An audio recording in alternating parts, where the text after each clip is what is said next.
Hello and welcome. Starting this broadcast with a focus on Sri Lanka, the South Asian country witnessing its biggest economic crisis since its independence. And to add to its woes, the political stability is also shaky. But it is the people who are paying the price.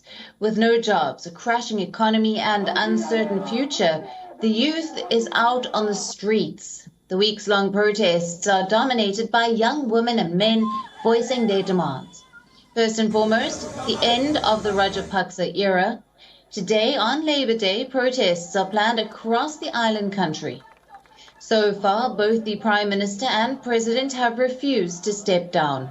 Even if an interim government is formed, Mahinda Rajapaksa is adamant that nobody but he will lead that transitional government.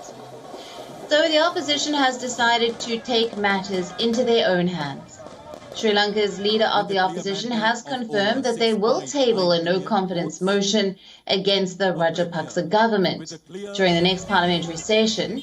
Remember, an impeachment motion was also signed against the president. The situation is dire. Apart from staple food like rice and pulses, prices of commonly used medicines have also shot up. Antibiotics, painkillers, and heart condition medications are among the worst hit. Prices have shot up by 40%, and the prices are only going to rise further. It seems inevitable because the government is out of options. The government is in talks with the International Monetary Fund. The delegation from both sides also met in Washington, D.C., this to make a roadmap out of the existing crisis.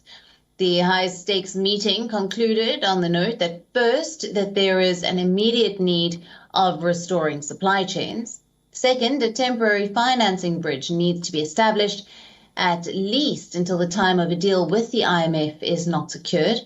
And lastly, the focus on short to medium policies to maintain stability. With its Neighbourhood First policy, India has committed to support Sri Lanka with credit lines for petroleum as well as support through multilateral agencies.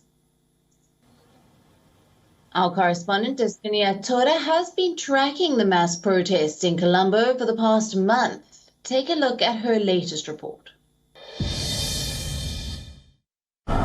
It's been 1 month since protests took a pivotal shift here in Sri Lanka following the protest that took place outside the President's house in Mirihana. Ever since this protest took place, multiple protests are now being reported across the country where people have come in from all walks of life, all professions and civil society statuses to come out and voice their protest against the Gotabaya Rajapaksa-led government.